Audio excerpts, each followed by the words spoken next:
It's time! Oh my goodness. Hello, good morning. I am at Stitch North. I got here last night and it starts in about an hour and 40 minutes and I'm very excited. I got in last night and I immediately walked in and the first person I saw was the Elizabeth Ann can Stitch sitting in the lobby with her mom. So I scurried away because I was very shy at first, but I did hang out in the lobby a little bit. Okay, so yeah, I'm gonna go down. I'm gonna try to be in line at like 6:45 because me and friends want to get tables together and everything, and I'm awake, so might as well. I want to very quickly just show snacks that I brought. These are so good. So are these. And I got gummy worms too. And then my table gifts, I have to show these now because they're about to get given away. So I made a bunch of these for everybody at my table.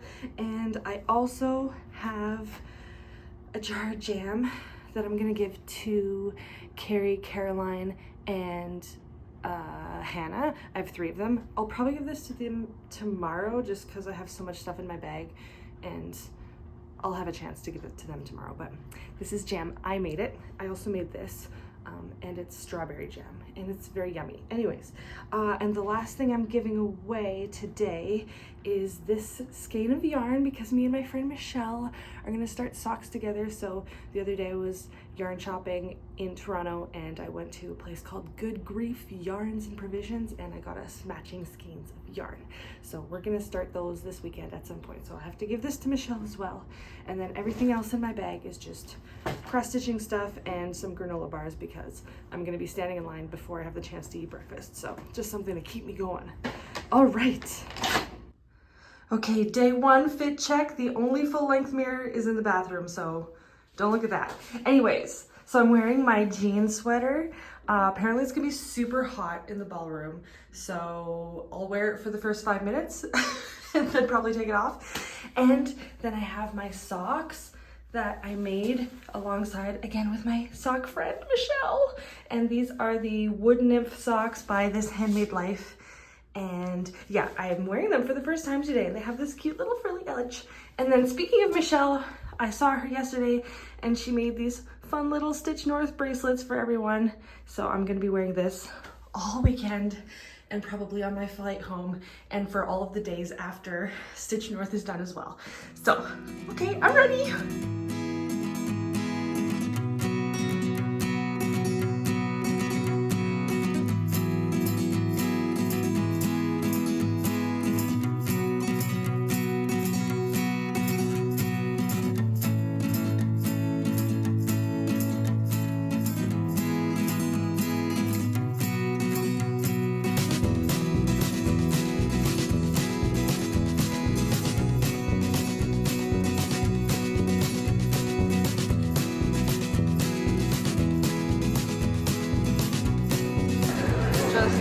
Starts there and keeps on going. Holy. All the way down.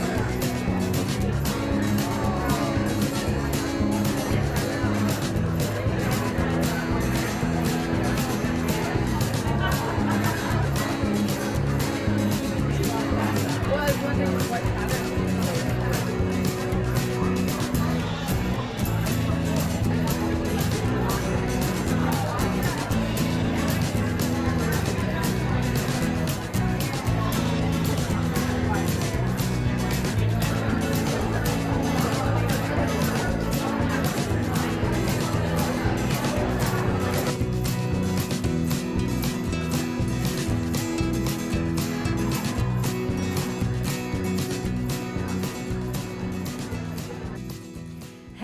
So I'm back in my apartment and I'm filming this after the fact. So I vlogged a little bit, but I didn't do a full vlog. So I'm just gonna supplement with clips that I film after the fact now. I hope that's okay. I hope to tell the whole story of my weekend somewhat chronologically, and I took a bunch of clips that I'll insert here and there as they become relevant. So, Stitch North. I arrived, I think 3 days early, I went to Toronto to visit my sister. And while I was there, I did a whole bunch of yarn shopping, but I'm actually going to talk about the yarn at the very end of this video because I kind of just want to go straight into Stitch North. So anyways, so the Thursday evening, I get in, I took public transit, and so I had to walk a couple of blocks to get to the hotel. And that was the moment where it like finally hit me that like, oh my goodness, I'm going to Stitch North. And like there were moments where I like, my whole body just kind of like shivered a little bit of like, oh my goodness, I'm so excited to be there. Anyways, so I walked into the hotel and I sort of knew that people might be stitching in the lobby, but I guess I forgot in that moment. And I walk in and literally the very first face I see is Elizabeth Ann Can Stitch. And I was like, oh my goodness, I'm not ready for this. So I just like turned and I ignored everyone who was behind me stitching, and I, you know, just wanted to check into my room. So I checked into my room, and then I needed like, I don't know, 45 minutes to just like talk myself down. And then I did eventually go to the lobby and hang out with some friends, old and new. Some people I had talked to only online but had never met before. Some people I'd met at JacobSleeperSAL but only briefly. This was definitely a friend-making event. So that all of those friendships developed over the following couple of days.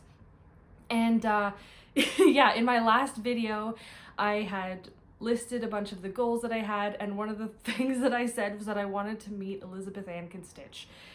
And because I said that, everyone who watched my video was like, here, let me introduce you to her. So I did meet her that evening, and you know, her mom was there too. I didn't know her mom was coming, so I met Sissy as well. And let me just say that Elizabeth Ann Can Stitch is just as jolly and joyful and pleasant and flowery and wonderful in real life as she is on the internet. I can confirm that it's not an act. She is actually a lovely person, and so is her mom. And they had like matching quilted coats and everything. I was just like, oh my god, you guys are so cute. Oh, anyways, so I did meet her, and yeah, and I think I can say now with some confidence that me and Elizabeth Ann Can Stitch, I should stop calling her by her full government name. Me and Liz are buddies. And I think I'm buddies with her mom too. I wonder if her mom has an Instagram. I should follow her. I'll figure that out. Anyways, so I did hang out in the lobby for a little bit. I had some sock knitting I worked on. I didn't really feel like stitching. I don't even think I brought down my stitching. And then I went to bed and I woke up very early. That's when I filmed that opening clip that you just saw. And I went downstairs and waited in line. I was the 7th person in line. However, Emmy, who was at my table and we had intended to sit together, was actually, I think, 4th in line. So she was there even before me, and I was down there at about 6:45.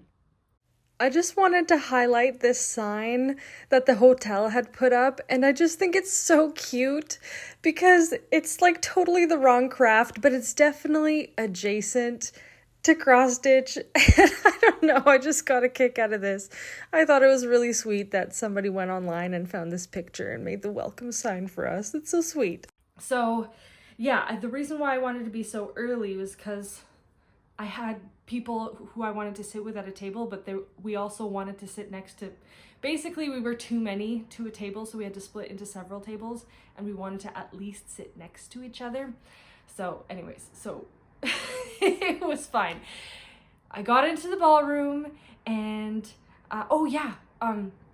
so while me and Emmy were waiting in line, eventually some more of our friends came down, and that's when I ran into Michelle, and I gave her the yarn that I had talked about, and we both cast on while waiting in line. So I'll just show you that now. So this is my skein of the yarn, and this is how much I have done so far of the sock. I've been working on this mostly at work, and you know, this isn't really a knitting video, so I won't dwell on it for too much, but it is fun to have a Stitch North sock. And it's basically just a variation on Hermione's Everyday Sock, which is a knit purl textured pattern, but we did add an extra knit row in between all of the rows with pearls. And yeah, I'm savoring this sock because I think this is the prettiest yarn that I've ever knit with in my life. I love it so much. And because I had gotten her the yarn, Michelle did end up getting me a little project bag. This is from I Can Sew Make That, who was a vendor, and yeah, she got a corresponding bag for herself. It's not the same fabric, but it also had a honeycomb bumblebee theme to it. So this lives in here, and that was cast on while we waited in line. And then we entered the ballroom. And okay, now I'm just gonna talk about who I ended up sitting with at a table. So I've already mentioned a couple of these people, but at my table were Michelle, the knotted owl, my sock friend, my fairy sock mother, who I've mentioned many times on this channel, Emmy, who is Mission Stitch on FlossTube and on Instagram, Jerica, who is the Daybreaks, oh my goodness, she's the Daybreak Stitcher on Instagram and FlossTube. And then we had one new person who we'd never met who joined us at our table. Her name is Jennifer, and she's also from Ottawa, so that was really fun. So I obviously knew Michelle already. We were already friends, and she's probably the person I knew the most there, so we kind of, you know, tag teamed a little bit, which was very, what's the word, soulagé? Oh my goodness, I've been living in Quebec for too long, I don't remember words in English anymore. It made me, you know, feel calm, because I knew I had a buddy. But I already knew Jerica. I had met her at JacobPalooza a year and a half ago, but admittedly, we were pretty much just like acquaintances. Like, I met her sort of in passing, and we followed each other on social media, but I finally had the chance to actually, you know, get to know her a little bit. And she's awesome. First of all, she's hilarious. She made me laugh so hard all weekend long. She's a social butterfly, she's lovely, and honestly, I am so glad that I got to spend some more time with her. She's talked a little bit about, you know, parts of her life, her family, and she's just a very compassionate person. And yeah, I think Jerica is a really beautiful person, and I feel lucky to now be able to call her my friend. So, hi Jerica. Anyways, and then also there was a new friend to me, Emmy, who also came from Utah. They both traveled here from Utah, and they're friends from back home, and they live not too far from each other. And Emmy is Mission Stitch, and she's also lovely. I'm guessing everyone from Utah is delightful, because so far the two people that I've met from there have been wonderful. So anyways, oh my goodness, her reaction to my table gift, the little knitted sock, it was just like my favorite thing ever. She actually was away from the table when I passed them out. I waited a while to give them out because there were some open seats at our table and I didn't know if people were gonna be joining us or not. Anyway, she happened to not be at the table when I passed them out, so I just kind of put it on her, in front of her chair. And then when she came back to the table, she had quite a lot of stuff in front of her, so it kind of got jumbled in with everything else, so she didn't notice it. And then when there was a little lull in the conversation, I was like, hey, Emmy, did you see your little sock?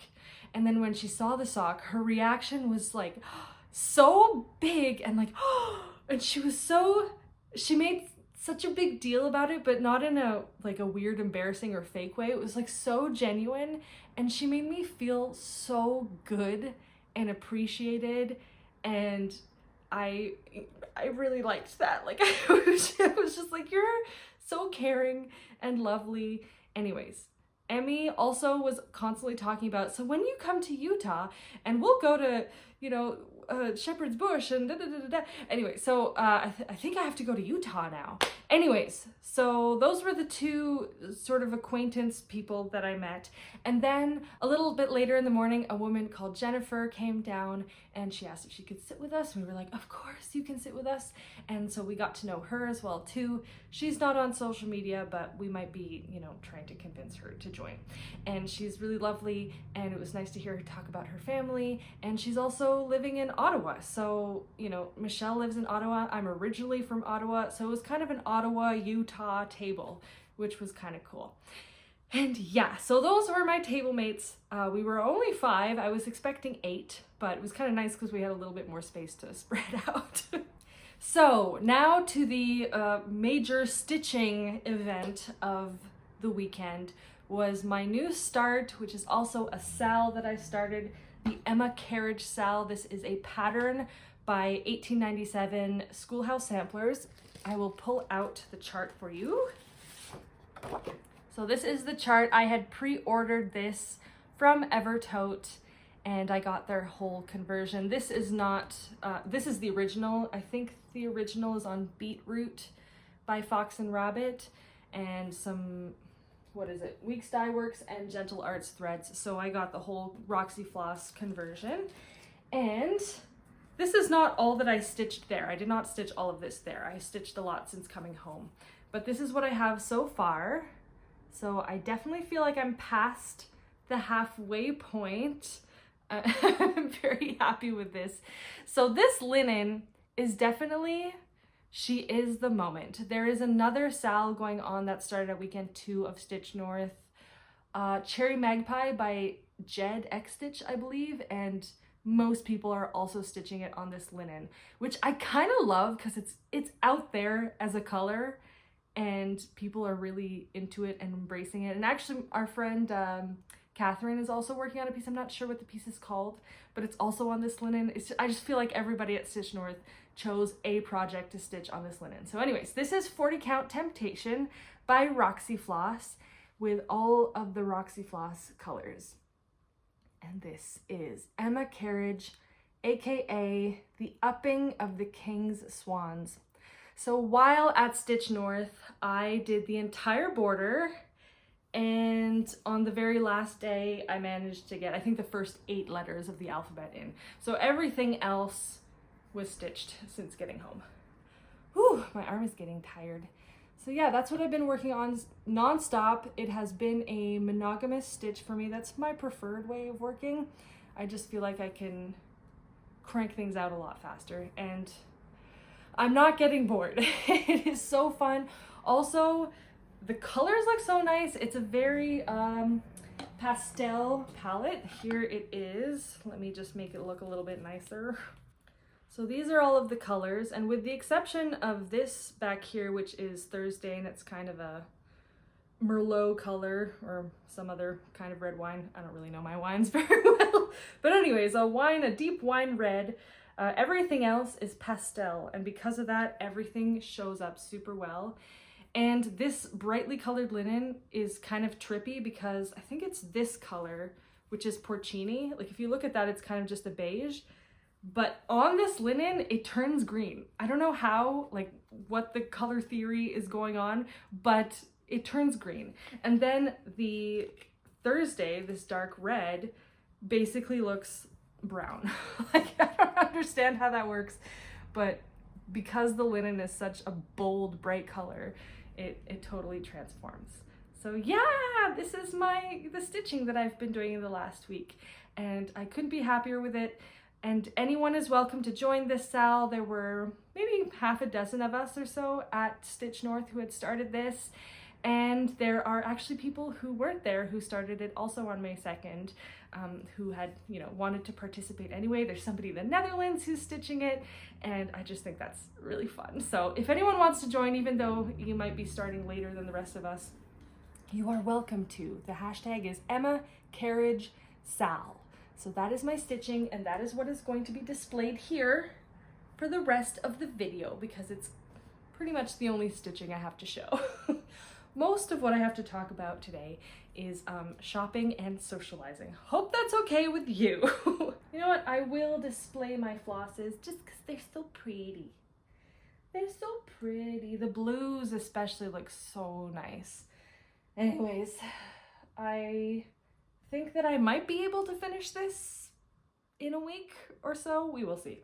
I have a couple of big days at work coming up, but then I have some time. So I'm really, really motivated working on that one. So I don't think it's going to be a project that drags on for a long time.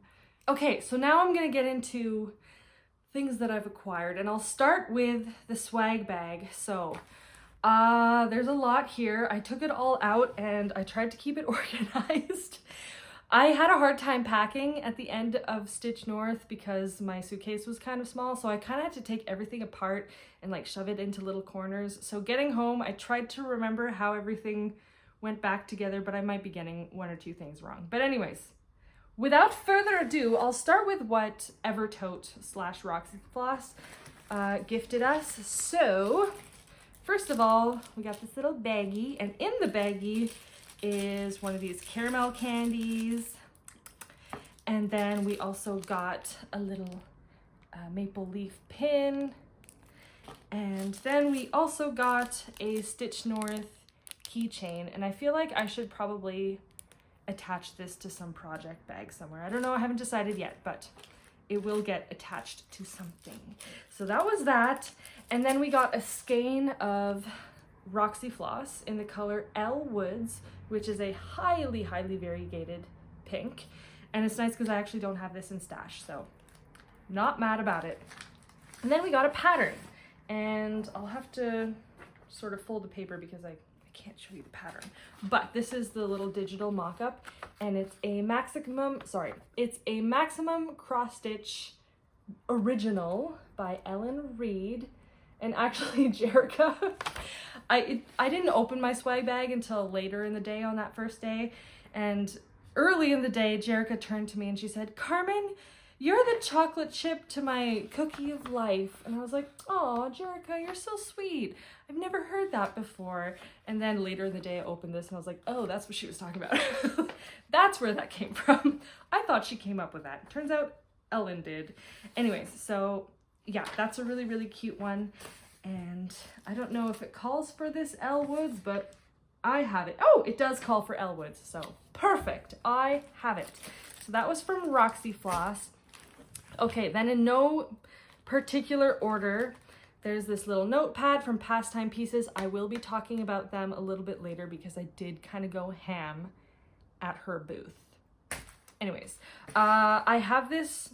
I'm actually not totally sure if this was in the swag bag or if this was somebody who passed by, but there's a little chart here of a snowman decorating a Christmas tree, and the pattern is called Frosty, copyright Chantal Dupuis. I actually think this was not in the swag bag.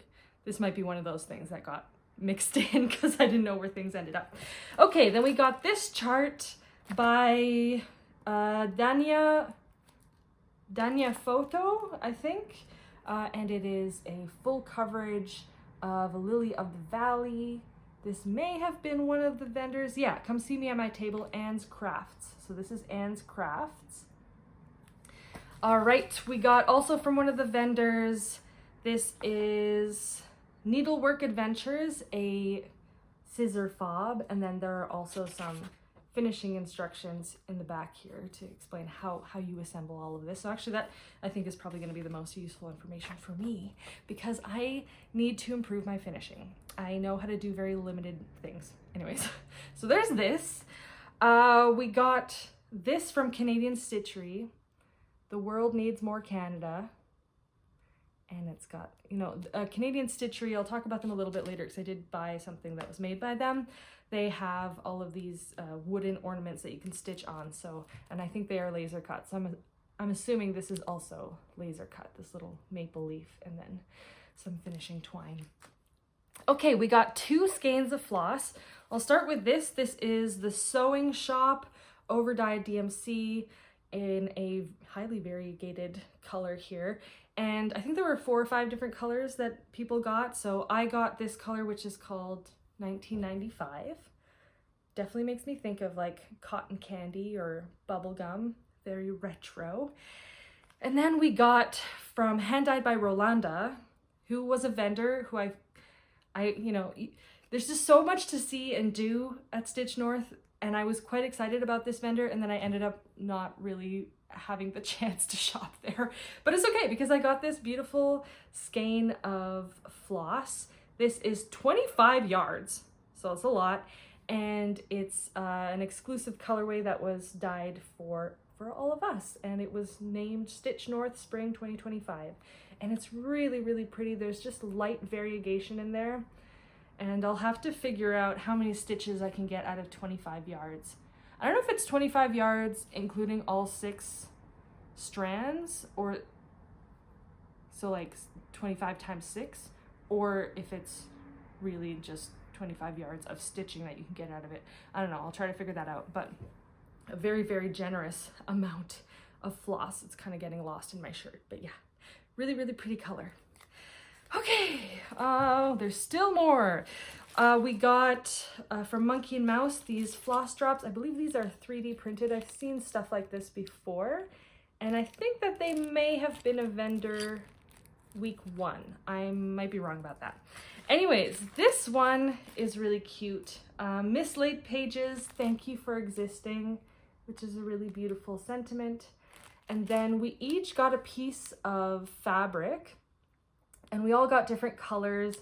And I think we also got different counts because I was watching other people's recap videos, and one person said it was 32 count, one person said it was 36 count. And I'm looking at this, and to me this looks like 40 count. But also when I pulled it out yesterday I pulled it out and I was feeling it, and it feels really soft and different, which makes me think that it might be Verdal. I'm not totally sure, but look how pretty that is. I've never stitched on any of these kind of, I don't know if it's like ice dye or something. Anyways, it looks a little bit like tie-dye. Hey, there's like a heart in the linen. Oh, the way that it dyed made it look like a heart. Okay, whenever I use this, I'm gonna make sure that that heart is integrated into the piece. So maybe I'll stitch it in this corner. Oh, that's so nice. Anyways, Verdal, that fabric, have any of you stitched with it? I have heard many great things over the course of last weekend. And if that is what this is, it feels really nice. It definitely feels different than linen or the other linens that I've used. Maybe it's been processed in a different way. I don't know. Anyways, it feels really nice. So that's that. And we are getting to the end of our swag bag. So this was from Sampley Stitched. It was like a little bling packet, and you can, I think the idea was that you swap these like letters with your friends, so you make your name or something. Anyways, I wasn't organized enough to do that. And there was also some kind of a giveaway, but I didn't really look at this until I got home, so I missed out on that, but that's fine. This is super, super cute. So this was from I Can Sew Make That, and just read that. It says, unfortunately, frogging happens. Here's some tools to make it an easier process. P.S. The mint is like the refresh button. Very clever. So there's a little mint in there. There's the little mascara wand minus the mascara for cleaning up the little fluffs after frogging, and a seam ripper. I have never used a seam ripper to frog. I usually just use my needle and some scissors if I need to. And I thought that using a seam ripper was a big no-no, but at my table, I had Emmy sitting to my right and Michelle sitting to my left, and at one point both of them used a seam ripper on one of their projects, and there were no disasters. So maybe seam rippers are not that bad after all. Anyways, I'm a little scared. My mom used a seam ripper once when frogging on perforated paper, and she ripped a hole in her paper, so... But maybe that's just because it was paper. Anyways, I have it now, and we'll see if I end up having the courage to actually use it. This was amazing. So this is a little needle book that has a little clasp, so you can snap it shut. It is by Gamma's Treasures, and it's a little needle book, and it has a heart in the middle. And I think my favorite part is this like little bit of lace that's in there. This is so nice, and I believe that this is their logo. I don't have anything like this, so this is, I was pretty excited about this. So yeah, Gamma's Treasures, and it snaps shut. It's very addicting to open and close this thing. Anyways, I love this. This was super cool. It's one of my favorite things in the swag bag, for sure. And then the last thing, which was also one of my favorite things, was a pattern by the Tiny Modernist. This is a Stitcher's Garden, and it is a stitching related pattern, and I have never done a stitching related pattern, but I know people tend to love them because people who love stitching like to stitch about stitching, turns out. Makes sense. So I would really like to stitch this, and this wasn't like an exclusive for the retreat. You can buy this online as a PDF from her website, and I will link that below. And this is another vendor that I spent some time at, and I'll talk about them a little bit later when I get there. But yeah, this is a really, really, really pretty chart, and I feel like would be a fun stitch, not too big either. Love that. Looks like me. like the fence, and then you have little safety pins and buttons, and oh, he's so cute. Anyways, so that was everything in the swag bag. Okay, now I'm gonna talk about gifts. And I might be getting the days mixed up of when people gave what. But anyways, I'll just talk about what I remember. So first of all, I'd already showed this, but Michelle had made everybody at our table one of these Stitch North bracelets. It says Stitch North on it. And she asked me what color I wanted, and I've been really feeling pink these days. So I asked for pink. So I wore this all weekend, and I've been wearing it all week ever since. And I never want to take it off because I want to feel proximity to Stitch North, even though it's over. You know what I mean? Anyways, so there was that. Also from my table mates, Jerica really went above and beyond and gave everybody at her table, as well as some of her other friends, this chart by a new to me designer, Emily Call, who was at market this year. And actually Emmy was at market helping her at her booth. Well, I guess not her booth, but her room. And this chart is called Flowers Always, and it's a really, really pretty simple chart. And me and some of my friends, including everyone from my table, and Catherine and Shiloh, and maybe some other people, we want to do some Zoom calls on a somewhat regular basis, which I would love, because I don't really have like IRL in real life stitching friends. I don't really have anyone to stitch with unless I happen to be at a retreat, which is, you know, not something I do very often. And so yeah, it would be really nice to do that. And also, you know, some of them live in Utah, which is like a little bit far away. So yes, there was that, but then she also gave us a piece of linen. And this is from a dyer called Count on Linens, who lives really close to Jerica, and this is 36 count, and she got a piece cut for all of us. And yeah, some people at the retreat who got this made a conversion to Roxy floss. I am gonna mostly pull from stash. I did buy a white just because white on yellow might be hard to see, but yeah. Anyway, super pretty, and I love flowers. When I lived in the Netherlands, I was very broke, but at the grocery store, the Albert Heijn, every once in a while they would have a little bouquet of flowers for like 2 or 3 euros, and I would buy them because I love flowers, and unfortunately they're very expensive, so I never buy them now. But if I were rich, I would have fresh flowers all the time. I love their, you know, ephemeral beauty. So that was from Jerica, and I will be starting this whenever we do our Zoom calls. So whenever the first Zoom call happens, I will start this, but I need to find some floss, and I might change the color of the flowers. I don't know, we'll see what I have. But yes, it's the kind of thing where you can just plug in whatever colors you like. So that was Jerica. Emmy made us, I don't know if she made, I think she made these bags. Or maybe she bought them. I feel like she made them though. Anyways, but she like color coordinated each little baggie with everything that's in here. And I got the like the greenish, bluish, you're only seeing blue right now, but there's a lot of green stuff in there, and it's just like little stitchy things. So there's these bobbins, wooden bobbins, measuring tape. You can never have too many of these. They break eventually. They're also easy to lose, and they're so handy. I use a measuring tape at least 3 times a day. So I'm very happy to have this. A little highlighter, these teeny tiny little snips. Uh-oh, I dropped something.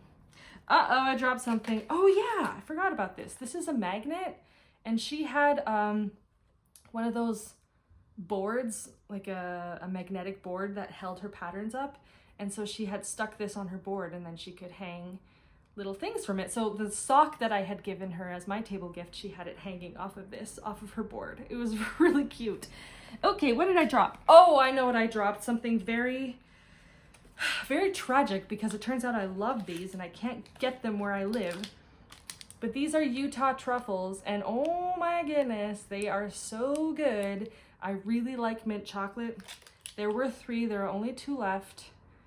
And I'm gonna have to save these for like special occasions. I did find, I did my research when I had my first one, and you can buy these in Canada off of Amazon. You have to buy 1 kilo, and it costs $100. So probably not a sound investment, But anyways, these are delicious.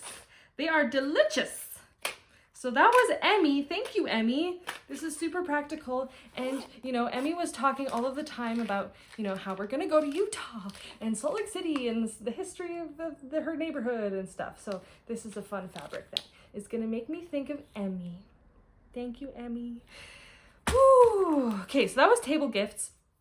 All right, so the only other retreat I've ever attended was JacobPalooza. And something incredible that happened in my week of JacobPalooza was that there was a woman named Karen, who is the stitching owl, who made an ornament for literally everybody there. Mind you, there were about 60 people there that week at Stitch North. I think it's around 225. So I was not expecting her to make an ornament for every single person there, and I don't think she came with more than 200 ornaments. However, she did come with a lot of ornaments, and Karen, my connection with Karen is one of those kind of spooky things where when I met her at JacobPalooza, we discovered that one of her former students is my former roommate. So it's like one of those freaky small world things. So I came up to her and I said hi. We took a selfie, which I'll have on screen, and then she reached into her bag and pulled this out for me. So she didn't make an ornament for everybody there, but I think everybody who came up to her and said hi got an ornament. So this is what she made. And yeah, speaking of Verdal, she said that this is Verdal. Most of it has been stitched on, so it's hard to tell what it feels like, but maybe it's the same fabric of that other one that I was showing. Anyways, it's 40 count, it's beautiful, super springtime colors. And then on the back is this, you know, freakishly coordinating fabric and some beads as the little hanging thing. So such beautiful, perfect stitching. Thank you so much, Karen.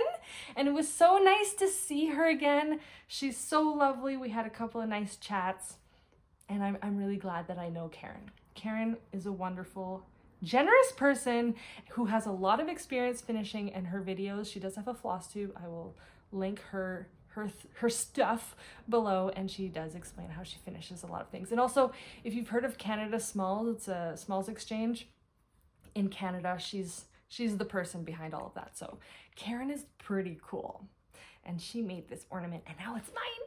And it's like kind of spongy. I don't know if she put like quilt batting or something in there. Anyways, she is the finishing queen.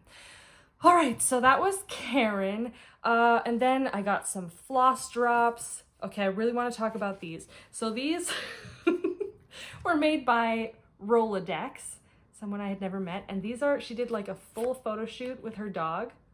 And I'm sorry, we need to just admire her dog for a second here. Look at that snoozer. Oh, what a gorgeous, and this is a corgi, so of course there is a picture of just his bum. And his name is Colonel Cornelius Pudge. So let's all take a moment for Colonel Cornelius Pudge. What a good boy.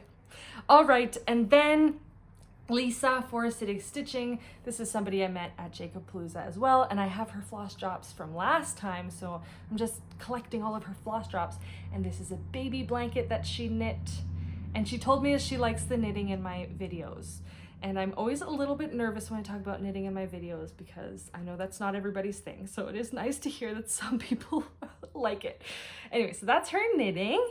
And then Snickerdoodle Stitch, again, a lovely pet, gave floss drops with their cat, their nice orange cat. And then this is really cool. Boss Stitchers, Jane and Chris, came around. It's a little bit hard to see because there's a sticker over it, but it's a little vial of beads. So they had a few color options, and I went for the Christmas colors because I feel like that's going to be really practical for finishing Christmas things, you know, like there's beads in this. So one of my life goals is to be better at finishing little ornaments and little things like that, and I feel like beads will come in handy. So I'm really happy to have these. All right, so about a year ago, I hosted a SAL called JacobSleeperSAL, where I encouraged people to find somewhat unknown modern folk embroidery patterns and stitch them. And not that it was a competition, but if it was a competition, Miss Catherine of Paper Crane Stitches probably would have won because she had an epic chart that she stitched oh goodness, what is it called? I think it's called like 50 Decorative Borders, something like that. And I saw her there and she brought her finish and it was so cool. So the original pattern is like done in a bunch of columns and then it ends up being kind of a rectangle. She did it all in one long column. She put in different Jacob borders from other pieces that she had when she wanted to sub them out. She changed the order and it is like as tall as she is. She held it up and I was like, oh my goodness, that was a lot of work. It was very impressive. And there are other border charts that Jacob has, and I think she wants to stitch those too. She kind of joked with me that I should do a hem stitch around it, and I was like, that would take me all weekend, so I'll pass on that. But yeah, she wants to, you know, hem the borders and then find a spool and display it in a spool. So that's going to be super cool, and I'm really glad that she brought that and that I got to see that. So that was one of the highlights of day one. Another fun little thing that happened on day one, Frizzie Lizzy Stitches, who I'd never met and I didn't even say hi to her, even though she was sitting literally right behind me. We were like, our backs were to each other. Anyways, I should have just said hi. Anyways, I didn't actually realize this at the time, but Jerica was stitching on this pass around project, which I didn't know that that was a thing that people did at retreats. But I guess there's a hashtag Stitch It For Me where you have a project where you'll pass it around at a retreat and everybody will, or some kind of social event, stitchy social event, and everyone will stitch a little motif. Anyway, so Jerica's working on this thing, and when she was done, she kind of just plopped it in my lap and was like, all right, your turn. So I was like, okay. So I chose a little motif in the chart and I stitched it. And then afterwards I was like, whose even is this? So I like looked at the papers. It was like very well organized, and I read the instructions, which I probably should have read before stitching on it, but anyways, it was fine. I did it fine. And yeah, so I signed her little sheet and I passed it on to somebody else, and I hope she doesn't mind that a complete stranger stitched on her project. I'm sure it's fine. But anyways, there are a few cardamom pin stitches in Frizzie Lizzy's project. So that was cool, and I think that's a really fun idea also. I don't think I go to enough stitching events for that to make sense for me. It would probably take me, at the rate at which I see stitchers, it would take me like 50 years to finish a project. But I do really like that idea, and I guess it's kind of cool that a few of my stitches will be part of her project forever and ever. Okay, so now I'm gonna get into shopping. So I'm gonna preface this by saying that I did some shopping on all 3 days of the retreat. On days 2 and 3 of the retreat, I was very sensible and very controlled and very mature. However, on day 1 of the retreat, I went absolutely bananas. I was not mature, I was not demure, I was not cutesy, I went AWOL, and I bought everything that I touched. And then I kind of freaked out on days 2 and 3 and like slowed down. But anyways, I don't like really have an LNS. I don't, this is like my one chance where I get to see things and buy them. So I kind of allowed myself to do that. So I'll start with the things that I had pre-ordered. So there were a couple of things that were available for pre-order, things that I didn't want to miss out on. So let me grab those. Well, first of all, I had pre-ordered this chart and the whole kit for this. However, I had pre-ordered a piece of linen for this that was an 1/8 yard cut, because when I did the pre-order, they didn't have any 1/4 yard cuts, and this would have fit on it, but I would have had a 1.5 inch margin on the top and the bottom, which is a little bit tight.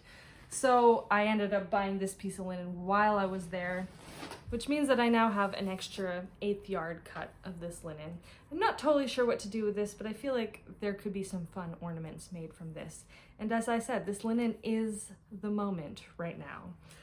So I'm not mad that I have this. So there was that I had pre-ordered linen-wise. Also linen-wise, I got a 1/2 yard of spéculoos. This is definitely my favorite Roxy Floss linen color, and maybe my favorite like linen color ever. I have stitched on this a lot, and I'm always feeling like I'm running out of it, because I am always running out of it. Yeah, it's just a really good neutral kind of a grayish color. Panettone is also really nice, but it's a little bit warmer, so not everything looks good on it, whereas I feel like everything looks good on this. I'm sure you could find something that doesn't look good on it, but it's a very versatile linen color, so I'm happy to have a good half yard of it, so this will last me for a while. So that's the linen that I bought. This I did not pre-order, but I just bought it there because I wanted it. This is London Fog, and this was part of their like Fabric of the Month club, but it is now available for everyone. And I got a fun piece because it's very different on the bottom than it is on the top. So yeah, I anticipate maybe stitching a couple things on this. I think this is a really fun mottled color if you want something that's a bit more grungy, dark and dirty. I really like this. And it's called London Fog. And if I forget to mention it ever, all of the linens that I bought last weekend are 40 count. So that includes this. So that's all the linen that I got from Roxy Floss on day one. And then I got a couple of charts. So Elizabeth's Bouquet by Maximum Cross Stitch. There is another chart by Maximum Cross Stitch called Gwyneth's Bouquet. I own that. I wanted to pull it out to show them both at the same time. I cannot find it anywhere. I know I own it. It is somewhere in my messy apartment. It'll turn up like the moment I stop filming. Anyways, I'll just have a picture of it on screen. And the reason why I bring it up is because I feel like those two charts will look really nice together, and they're both Maximum Cross Stitch charts. Also, Ellen Reed, if you're watching this, I want to meet you one day. She was at weekend 1 of Stitch North, so I didn't get to meet her. She's so funny. Her Instagram is hilarious. The videos that she was posting leading up to Stitch North, she's hilarious. Anyways, I want to meet you one day. You seem like fun. And I also want to stitch your charts. So yeah, I think that Gwyneth's Bouquet and Elizabeth's Bouquet would look really nice together. Caroline was saying that this was kind of like the fall version, and then Gwyneth's Bouquet was more of the springtime version. I think the story behind Gwyneth's Bouquet is that Gwyneth Curling Stones and X Stitches on Instagram had gifted the antique of that one to Ellen, and so she named the pattern after Gwyneth. And this one was originally stitched by Ellen's great aunt Elizabeth, or Bertha as she was known. So that's really, really nice and personal. And then all of her charts always have something really cute on the back. Wayne and Clementine hope you enjoy stitching Elizabeth's Bouquet and wonder if you're going to finish that tuna sandwich. It's mine.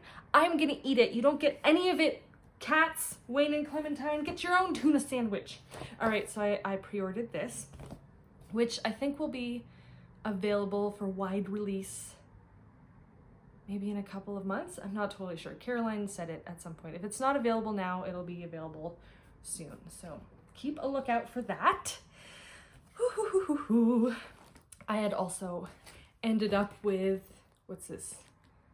Fanny Crompton by 1897 Schoolhouse Samplers. Sorry for the glare. I like her dress. It's very, very cute. That was everything that I had pre-ordered. However, later in the day, I saw a model at the Evertote station of this guy here, about to take wing by 1897 Schoolhouse Samplers. And I had wanted to buy this a while ago, but it was out of stock on their website. So I happened to see Caroline in that moment, and I asked her if they had any of this, and she's like, yeah, we got tons of those. And then she said that sometimes things go out of stock on the website and they don't get notified, so they don't know that it's not showing up on their website. So if ever you want to buy something from their website and it says it's out of stock, maybe just shoot them an email, because maybe they just need to update their inventory. Anyways, so I got this, and the reason I got it is because I want to take motifs from this piece from 1897 Schoolhouse Samplers. What's it called?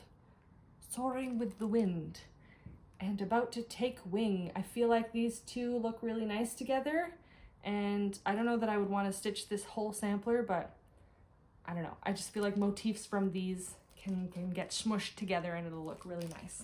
So that was something else that I had bought on day one.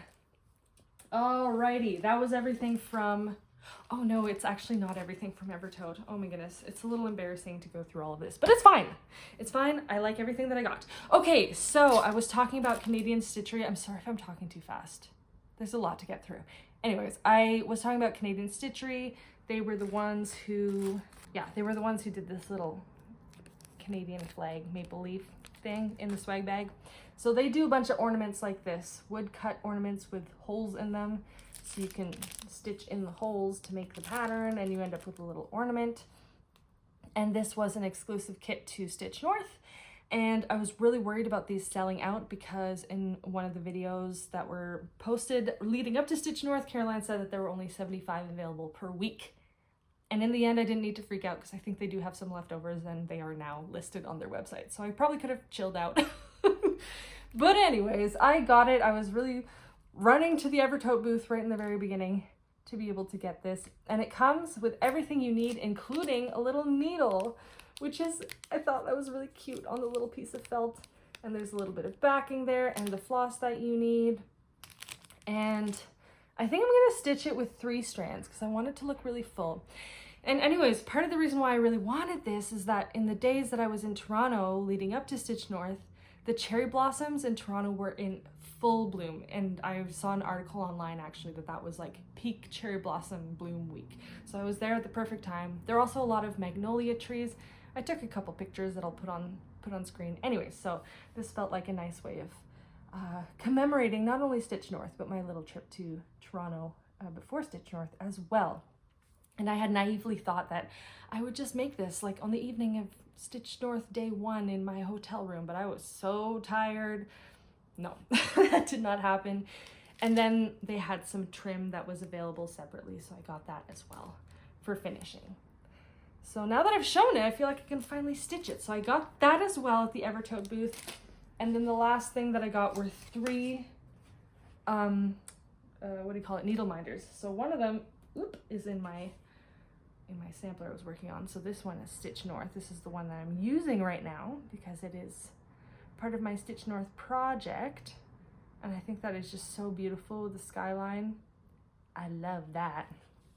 So that was the first one, which I will now put back into my project. And then I got 2 more. I feel like these were both part of some kind of stitch along that Caroline was probably hosting at one point, but I'm not totally sure. I think this one might have been for her birthday start last year. But yeah, a flamingo and a moth. And they're just so, so beautiful. I had already a couple of needle minders, but they were all modern folk embroidery related, which, hey, there's nothing wrong with that at all. But when I was posting to social media and stitching something that wasn't modern folk embroidery, I always felt kind of bad. It's like, oh, maybe I should have some like neutral, not associated with any designer needle minders. And anyways, these are so pretty that who could say no to that?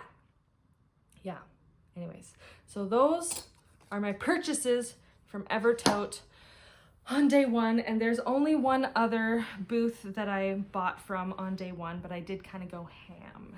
So I talked about Pastime Pieces earlier. They gave us this little notepad.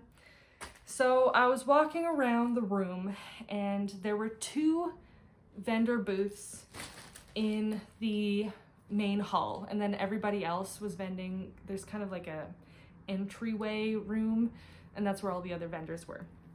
So the ones in the main hall were Evertote. They took up a good chunk of the space. And then on the other side was Pastime Pieces. And so I just kind of walked by, and I will have on screen some of the pictures that I took of the models, and you may understand why I went a little crazy when I saw that booth. That booth had so many gorgeous, gorgeous models, and this is a brick and mortar store, and I hope that I have the chance to go there someday. I forget what town they're in. Blenheim, Ontario is where they are, which is in southern Ontario. I think it's kind of close to Windsor/Detroit. I could be wrong about that. Anyways, not at all close to where I live, so I don't know when I would have the chance to go there, but I did check out their website, and I think she started out as a quilting shop, and then she kind of expanded, and she had so much stuff. She had lots and lots of patterns, like new market releases as well. She had lots of linen, and she also had these like wool applique kits, as well as a lot of finished models. And so I saw her booth, I walked around, I looked at a couple of things, eyes wide open, jaw on the floor, and then I ran to my little table and I was like, guys, you have to come check out this booth. It's incredible. And oh my goodness, I wish I had a picture of Jerica's face when I did that. She was just looking at me like, and she like jumped up to go to the table. It was very funny. Jerica's very funny. Anyways, so, oh my goodness, where do I even start? So, okay, maybe I'll start with the linen. So she had a big back, oh my goodness, English, where are my English words? A box, a back, what would be a back in, anyways, whatever. She had a box with linens in each of the counts. So I went straight to the 40 count box and I started rummaging through there, and I got some really nice pieces of linen. So we'll start with this. This is Gray by Weeks. I feel like I have done so many patterns that I've called for this color, and I've always had to find a substitution because I never had this in stash. Anyways, that's a really good neutral, nice medium gray. Lots of things would look good on that, and now I understand why so many designers have this as their color for linen. The next one is Milk and Honey, and maybe I'll look online and I'll pop on screen who the dyer is of this. It doesn't actually say, but somebody at my table was like, oh, that's blah, blah, blah, blah, and I immediately forgot what what the dyer was. But yeah, Milk and Honey, another really nice neutral. These are all neutrals, by the way. And then I got two Fox and Rabbit colors, which I bet you on screen, yeah, they're gonna look very similar. Oh, you can tell the difference in colors. So yeah, this one is a bit more pink. I feel like people who are not cross stitchers are gonna be like, why did you get 3 identical linen colors? They're not identical, okay? They're different. So the more pinky one is Mayflower, which is the less grungy version of Duxbury. And I did a big sampler on Duxbury last year and loved it. Anyway, so this is like the more, you know, sensible version of Duxbury. It doesn't look as dirty and grungy, but it's still really beautiful. And then the other color is Paper Bark, which I feel like is one of their, you know, tried and true colors that, you know, again, like kind of everything will look nice on that. And I've never had it in stash. So I love, love, love Fox and Rabbit linen for samplers, for reproduction samplers. They nail it. And then the most exciting piece of linen, I bought a lot of linen. Anyways, the most exciting piece of linen that I probably picked up all weekend is R&R. I have never seen R&R linen in real life. And to think that I found it just in the wild in this box, I was like, what? Anyway, so this is Brenda's Brew. And yeah, I've seen this come up called for in patterns before. So I'm really happy to have this. However, I'm going to be really precious about this because R&R is not easy to come by. And I feel like I won the lottery when I saw this piece of linen. So those are the 5 fat quarters that I got from Pastime Pieces. And that was the moment where I was like, ooh, maybe I need to slow down my spending. Anyways, I did buy some more from her. And okay, now I'll talk about maybe the least like sexy thing that I got, which is needles. However, these needles are special and different. I have looked for these because I've seen these highly recommended. A lot of people really like these, but I have never found these in Canada in size 28. So I'm glad that there's a place that carries them. And I'm not totally sure what makes these needles different. I'd love to hear anybody's experiences with these. Michelle, the Knotted Owl, who's sitting at my table, my friend, my sock knitting friend, she was using these at the table and she really liked them. She did find that the eye was a little bit hard to get the thread through on one of her needles, but maybe that was just a fluke. I don't know. But yeah, they're black on the bottom and then white at the eye. And I think they're supposed to not tarnish that much. I tarnish my needles really bad. I mean, I wash my hands and everything, but I guess something in the composition of my sweat or something is, anyways, my needle's tarnished. I feel like I get maybe 12 hours of stitching out of them, and then I need to get a new one because it starts to get gritty and weird and doesn't feel very nice. Anyway, so I got these needles. If anyone has any experience with these, I'd love to hear what you think, because I've been looking for these, and if anyone knows anywhere in Canada, oh, well, I do know somewhere in Canada, Pastime Pieces. She's in, wherever that was, I forget.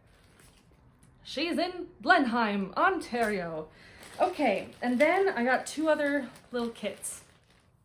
So I was talking about these wool ornaments, these wool applique things, and they were so beautiful, and I don't know how to do this, and I maybe had no business buying these, but I did get 2 kits. So I'll show them one at a time. And I took a picture of the models of both of these. So this is a needle minder, and it's super cute, and it comes with everything you need. I think maybe just the needle it doesn't come with. You do need a sharp needle for this, so your typical cross-stitching needle probably wouldn't work out. But she said, Marlene is her name, the owner of that shop, she said it's not hard. I feel like that's subjective, but anyways, I am very stubborn when I want to make something new or do something new for the first time, so I have an arrogant confidence that this is gonna be a cinch. It'll be fine. So this is super pretty. Little sheepies. I like sheep a lot. They make me think of my mom. Ooh, it's Mother's Day as I'm filming this. I'm filming this on Mother's Day. I need to call my mom after I film this. Okay, and then the second thing, this one really this was like the coolest one there. It was this little bag, and the top of the bag had, it's not a snap, but maybe when you see this, you'll understand. Like it has this, what do you call that, measuring tape stuff in it, so like it'll kind of snap itself open and closed, or kind of like those slap-on bracelets from the 90s.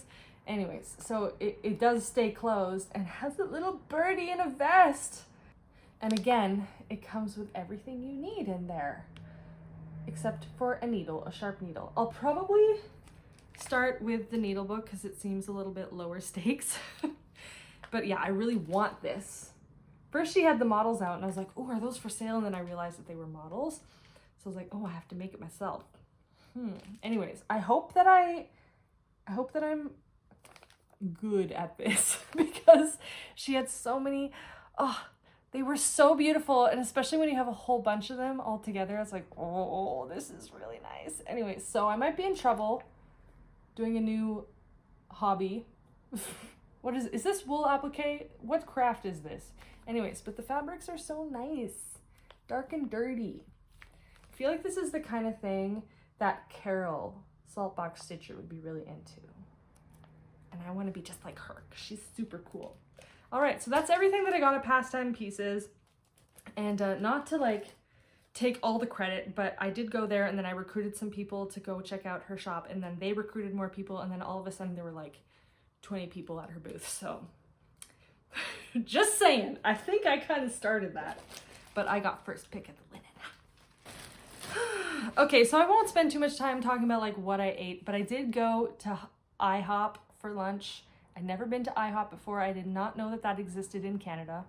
And I had pancakes because I feel like that's what you have to get when you go to Pancake House, to IHOP. Anyway, so I went there, and then that night was the burger night. So we had burgers there. Those were good. That was fun.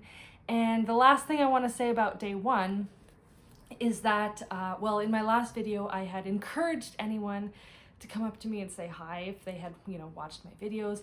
And so many people came up to me and said hi and were so sweet, and it was so nice to meet so many viewers. So if you came up to me and said hi, thank you. That was kind of the highlight of the whole experience, honestly, was meeting all of these people, whether or not we have like chatted in comments or in Instagram DMs. It's just really nice, and everybody was really sweet. I was worried that it would be like maybe kind of awkward, or I don't know. It was fine. It was really lovely, and I talked about being really excited to meet Elizabeth Ann can stitch. So if I can say hi to her, you can say hi to me, and many of you did. So bravo, and I hope I get to see you at next Stitch North or whatever retreat, or, you know, anyways, y'all are lovely.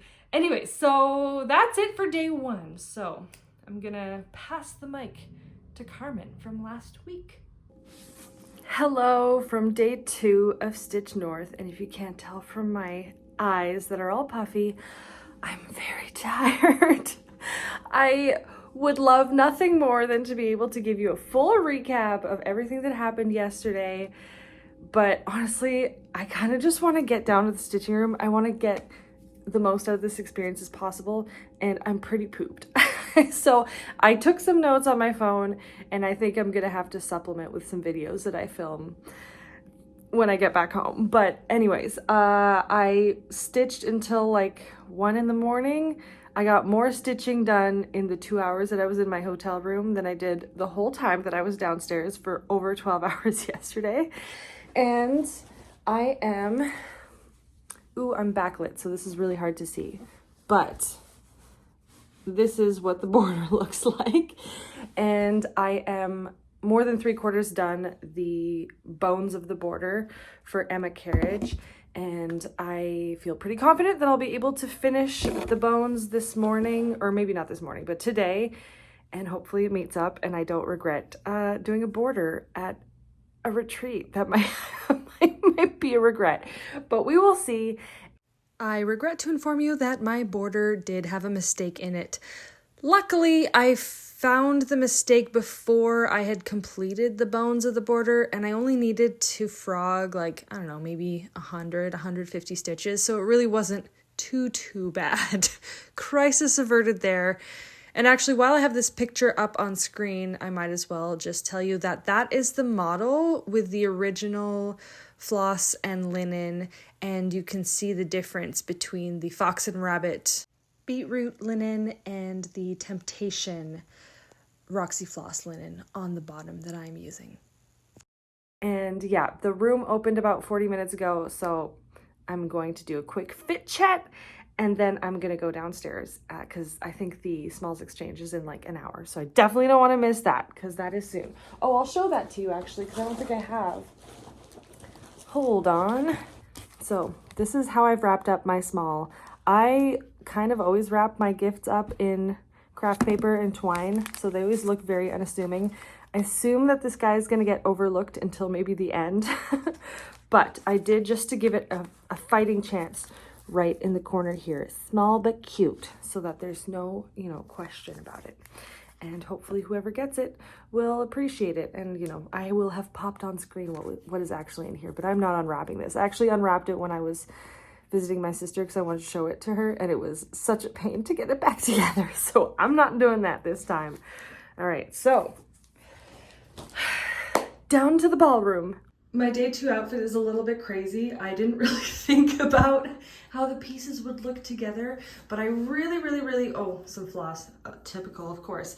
I really wanted to wear these pants because look, they have cross stitch on them. If there's ever a time to wear these pants, it's at a cross stitch retreat. So these I bought from somebody, I think her username is called For Emily Whenever. Anyways, I'll have it on screen. And she goes to thrift stores and finds tablecloths and turns them into pants and dresses. And she also crochets these beautiful jackets. Anyways, it's a very cool piece in my wardrobe. However, it really doesn't match anything else that I'm wearing. So the socks, I think the socks are really what's pushing it over the edge. But this is a yarn that I bought because I was enabled by Elizabeth Ann Can Stitch, so I wanted to wear them today. It's a Full Moon Fiber Co. yarn, and I do really enjoy their yarn. And the sweater is the Bergman sweater by Caitlin Hunter. So each of these pieces individually, I like them a lot. Together, I look a little crazy, but you know what? I don't care. It's time to go down. Okay, so day 2. What did I do on day 2? Well, I think the most exciting thing about day 2 was probably the smalls exchange. I will probably have already shown it, but I'll put it on screen again, what I had made for the smalls exchange. I did an adaptation of Modern Folk Embroidery's Darling Starling, and I talked all about it in my last video, so I won't be too repetitive, but I made that into a little pillow. I included one of my little hand knit socks, and I wrapped it up in some craft paper and twine, and I took a picture of the the table for the smalls exchange before everyone grabbed their small, as well as, you know, mine just kind of hidden in the corner there, like very, very easy to overlook. Okay, so we talked about Karen earlier. Karen, who made this beautiful small and is the queen of smalls. And before the smalls exchange, I was talking to her in the lobby, and I was saying, oh, my small is really small. I kind of want to stitch on some lower count fabric so that my smalls end up being a little bit more, you know, big and substantial, because when I stitch almost everything on 40 or 46 count, so then the smalls end up being tiny, tinies rather than smalls. But anyways, and she was like, don't worry, they're supposed to be small. And she's right, it's not a mediums exchange, it's a smalls exchange. But I felt a little bit self-conscious. So anyways, I was talking to her about how small my small was. When the smalls exchange started, tables were being called one at a time.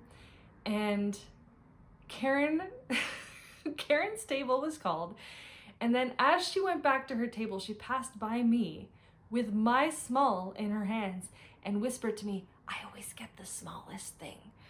And I was certain that she knew that that was my small and that she picked it out on purpose, because we had just been talking about how small my small was and how it's okay that it's small. And so I couldn't remember if I had told her that I'd wrapped it in twine and craft paper. I don't think I actually did. But anyways, I was certain that she took it on purpose and that she knew it was me. And I learned later that she totally freaked out when she opened it and that she really loved it. And it was just like a funny moment that she ended up with my small. So, you know, I ended up with one of her smalls and she ended up with one of my smalls, which was really nice. But yeah, if you want Karen to end up with your small, just make sure you wrap it up super, super tiny, and then she will pick it up, because apparently she always grabs the teeny tiniest one. So that was who got my small. Now, the small that I picked up was in a small-ish bag, and I did that on purpose because I was realizing after my shopping from day one that I was really running out of space in my suitcase. So that was also one of the reasons why I was more sensible with my shopping on days 2 and 3. But also there were some smalls that were in like big bags, and I was like, I literally might not be able to bring this home if it's too big. So I looked for one of the smaller bags. It was still not as small as my small, but it was pretty small. And I pulled out this beautiful little ornament. Oh, there's a bunch of glare, but anyways. And it's a I always never know how to pronounce it. Poinsettia plant? Anyway, the Christmas plant in this cute little frame, and it has like a little charm of a bird. It's so pretty. I love this. I definitely scored in the smalls exchange, and it's so nice, and it's in this little frame, and this is just like classic Christmas tree decoration. I'm so happy with this. I definitely made the right choice in which bag to grab. And then also in the bag was some classic DMC colors and this little, I don't know what you would call this. Anyways, and it's got a little snowman. So it's definitely a Christmas themed small, and I love Christmas. The only thing though is that the person who stitched it didn't write their name anywhere. So I had to write in the Stitch North Facebook group, and I took a picture of this and I was like, hello, who made this? I want to say thank you. And eventually somebody answered, and it was a lovely lady called Michelle, and apparently she has an Instagram, but she doesn't really use it, so I don't know what her Instagram is. But anyways, Michelle, if you're watching this, I love this small. I'm so glad I got to say thank you in real life. I believe she was sitting at table 10. By the way, I was sitting at table number 1. That did not happen out on purpose, but it ended up being table 1, which made me feel very special. But anyways, it doesn't matter. So Michelle, thank you so much. There's so many lovely Michelles at Stitch North. Anyways, yeah, there's a lot of glare. And I asked her where she got this frame, because it's kind of genius. It's just a tiny little thing. You don't need to do any fancy finishing. You just cut it to size and pop it in there. And she said she got it from Michael's. So I guess I need to shop at Michael's for easy finishing. But yeah, I love this. And then when I went to say thank you to her, she gave me one of these. And I think these were her table gifts, and she maybe had a couple of extra ones. Oh, what does this say? Pattern Quaker Friends by Samplers and Such, stitched 1/1 on 25 count white Lugana, color GAST, Gentle Arts Sampler Threads, I think, Wood Rose. And this is the little tiny pattern. And it has such nice finishing on the sides and a little tassel. And then on the back, one of these little charms says made with love. Yeah, that's what it says, in Stitch North 2025. This is so nice and such delicate stitching. Oh, I scored the jackpot. I'm really glad I participated in the Smalls Exchange. Both the receiving and the giving part of the Smalls Exchange was a great success. So thank you, Michelle. I will cherish these. They're both beautiful and perfectly finished, and I just couldn't be happier, so thank you. If you watched my last video, I talked about some of my goals for Stitch North, and one of them was to get a selfie with the model that I stitched for Evertote. I've talked about this many times on my channel, so I don't want to be too repetitive, but I was asked to stitch a model for them. This was Sarah Allden, I forget the year, 17 something or other, 1897 Schoolhouse samplers, and I got some pictures of it. I got a selfie with it, and it was a very surreal moment to see it framed professionally. Nothing I've ever stitched has been professionally framed. Everything is basically rolled up in a corner on my shelf over there. I would like to frame things one day, but it's kind of expensive. Or you have to like find the perfect frame yourself, and I just don't really know how to do that. Anyways, but yeah, it was really nice to see that. I know it's, you know, it's not my piece, it's for the shop, but to see something I made being given that professional treatment, oh, it's like such an honor. I don't know. I didn't cry or anything, but I don't know, it was a moment of pride to see it professionally framed like that. It looked so good. It looked good when the stitching was done, but when you put it in a frame and it's finished like that, it elevates it to another level. And it was like a very simple frame, nothing crazy, but it just looked so good. And it was nice and square, and I was just like, wow, I gotta frame something. There are a couple of pieces that mean a lot to me that I would like to frame at some point, but I don't really know where to get that done, because if you do it outside of your city, then you have to pay a whole bunch for shipping and stuff too. So I would ideally like to find something where I live, but I don't know any place that does that. So anyways, we'll see. But yeah, so that was one of the goals that I met on day 2. At the same time as getting my little selfie, I filmed a bunch of the models and took some nice pictures, because there were other really beautiful pieces there too. So that was really nice that they had a bunch of models in the corner there.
what I bought on day 2, which was not very much. I actually only bought one thing. I bought one piece of linen, and it actually kind of leads me back to talking about my EmmaKerridgeSAL. So I mentioned that there were maybe about half a dozen of us who had started it at Stitch North, and 2 of those people were sitting to my left and my right. However, the really fun thing is that we all decided to stitch it on different linens, and I did get a picture of all 3 of them together. It's not the best picture, but it does give you a bit of an idea. And the amazing thing is that these colors, the flosses, look so good and so different on all 3. And Michelle, the knotted owl, had chosen a linen. This was a little bit too out there for her. So she chose a different linen, which I was just admiring all weekend, and finally she was like, girl, you need to just buy a piece of it. So I bought a piece of it. So she stitched hers on this lovely color called Powder Puff, and this is not yet available for wide release. However, if you are in the Traditional Linen Fabric Club by Roxy Floss, you will have received this, I think, last month. And it's a very, very pale pink, and it's an interesting color because depending on the light, it can look white. But then if you hold it up against something that actually is white, like this is, you know, clearly white, it's a very pale pink, but it's such a pretty color. And there's so many things that I'm thinking of that I feel like would look so nice on this fabric. And these colors on it, they just looked so soft and gentle and like something for a baby's nursery. And they all showed up on this fabric too. I guess because it's pastels, they're sort of an in-between where it'll work on a dark fabric, but it'll also work on a light fabric. Anyways, I wanted to mention this because if you want to stitch this project, but the linen is just too loud for you, maybe wait a month or 2 when this linen will become available for wide release, because right now it's just exclusive to the club and to Stitch North, but in a couple months it'll be available for everyone. This could be a really nice combination. And not could be, it is a really nice combination. I saw it in real life and it looked so good. I love my version, but like looking over at Michelle's, like there were moments where I was like, oh, I like that a lot. Anyways, I'm not restarting it, but it looks really, really, really nice. So if this linen is too loud for you, I would go for this. Powder Puff, not yet available, but will be soon. It is the only thing that I bought on day 2. And I totally glossed over Emmy's beautiful start as well. So she decided to use a 36 count called Dusk. And that's that deep denim blue that you see in the center there. And the pastel colors look so good on that linen as well. And because she used a 36 count, the coverage isn't quite the same, but she ends up with something that's kind of lacy and delicate in its own way, yet still super visible. So there are definitely options when it comes to linen and this project. I did, however, pick up 2 patterns. So there was a freebie table, and I had a lot of fun rummaging through that, and I ended up going home with 2 charts. One of them is this Cricut collection, I guess, Welcome Friends, Home Sweet Home. And to me, this is just like vintage nostalgia, classic.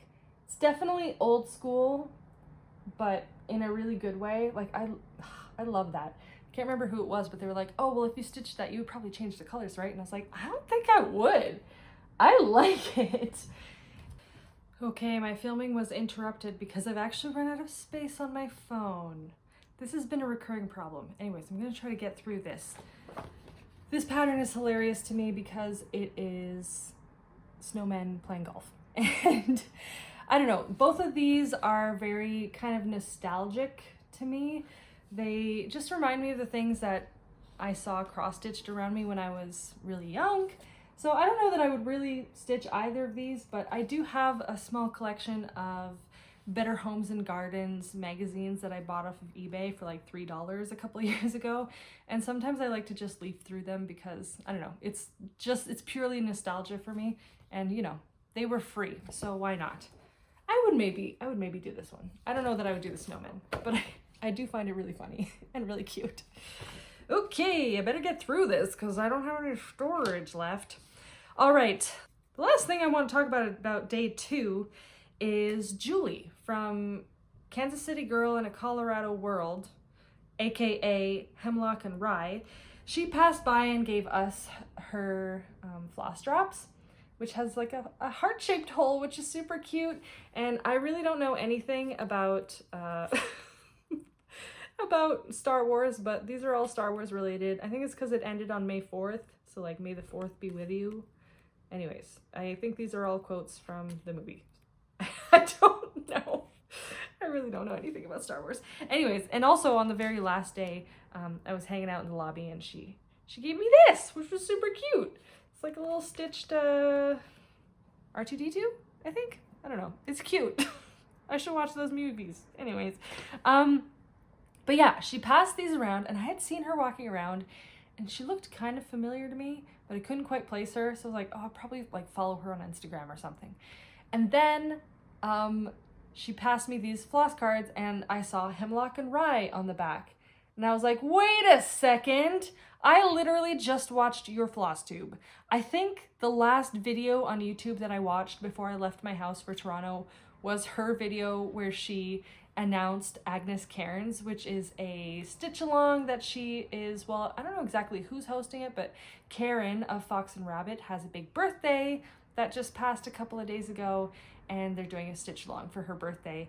And I really liked that sampler and I thought I might start it with her, but anyways, we got to talking. She's really cool. I'm really glad I got to meet her, and I did pick up some floss on the last day with a thought that I might start that sampler. I ended up not doing that.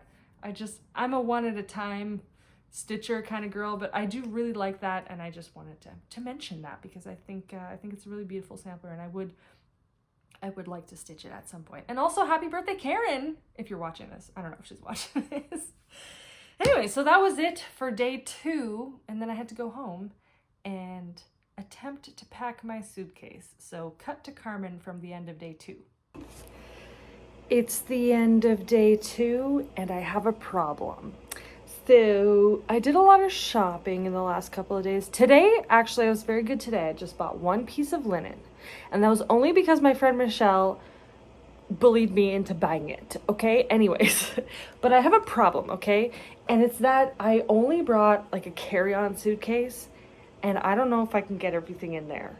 And a big part of that problem is this thing. So when I was in Toronto, I went to a Jays game, and I guess I was like one of the first however many thousand people in the stadium. So they gave me this bobblehead of Alejandro Kirk, and he did score 2 home runs. Sorry if that's not the right terminology, okay? I do like baseball, but I'm not a pro. Anyways, yeah, he did basically win the game for the Jays because it was a very close game against the Red Sox. And anyway, so I do feel like he deserves his flowers, but I don't know if he deserves a quarter of the space in my suitcase because this box is big.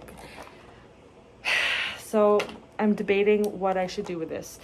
Michelle did volunteer to drop it off at my parents' house in Ottawa, but I kind of don't want to get her to be stuck with this. I mean, there's some space in there. I could stuff some linen in there, or I could try to get rid of the box, but I feel like the box is kind of part of it. Anyways, life is so tough.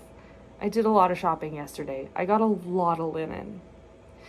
Anyways, overall though, everything's great. I had a great time. Look at my small.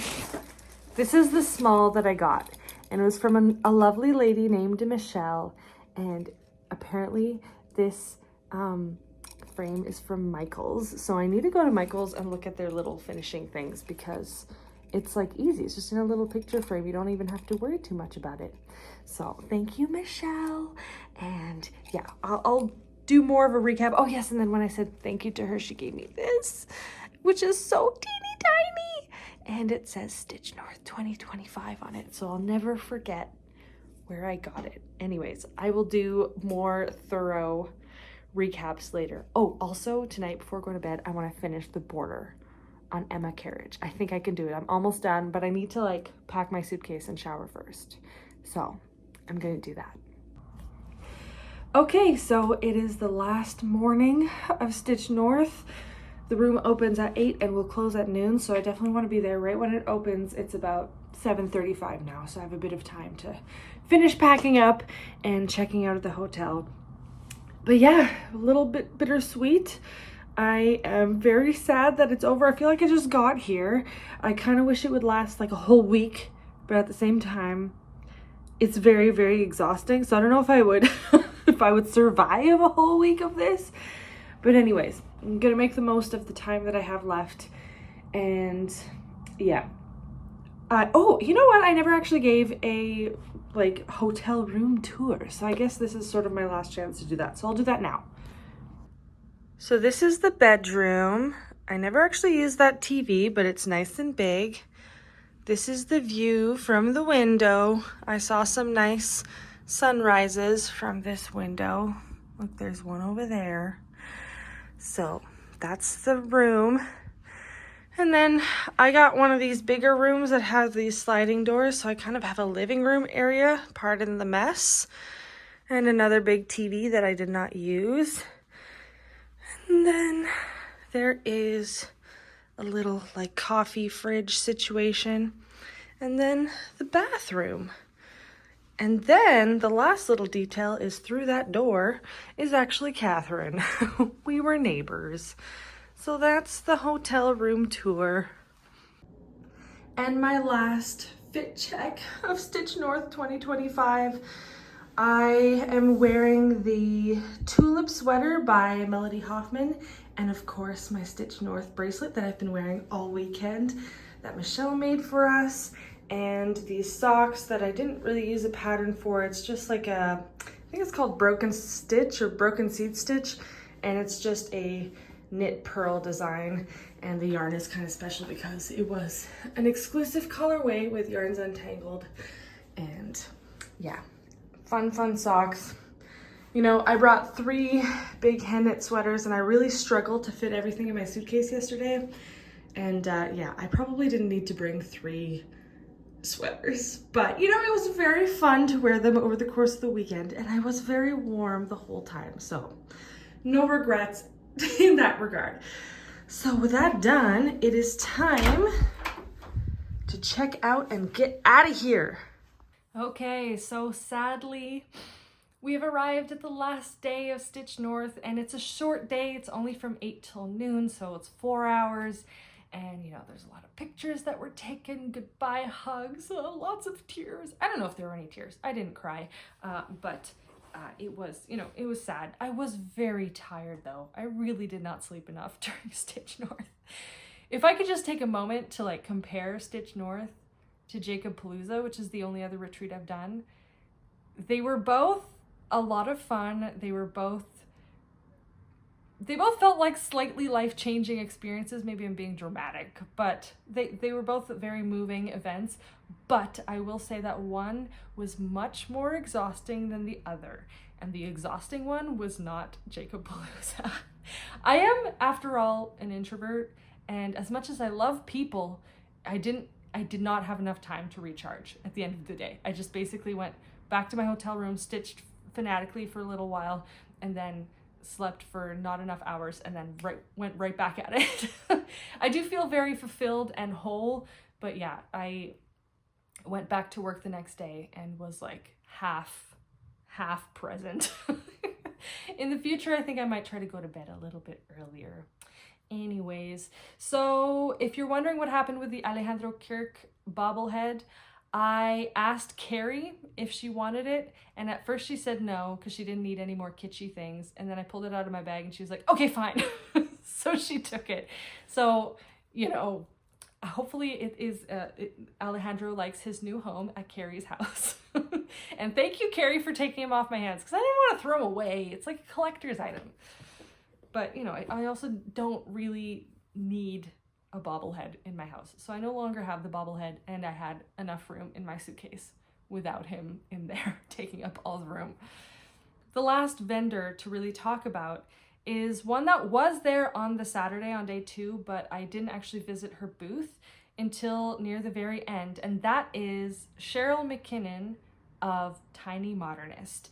And Tiny Modernist is a designer I had heard of before. It sounded familiar, and as I mentioned early in the video, we did get a chart of hers, a chart of hers in our swag bag, but I don't know, I just never went down the Tiny Modernist rabbit hole, and now I have, and I'm here to talk to you about it. She had so many cute models. I also took some videos and pictures, which I'll have playing on screen.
Brings me to my day 3 shopping, which was also rather sensible.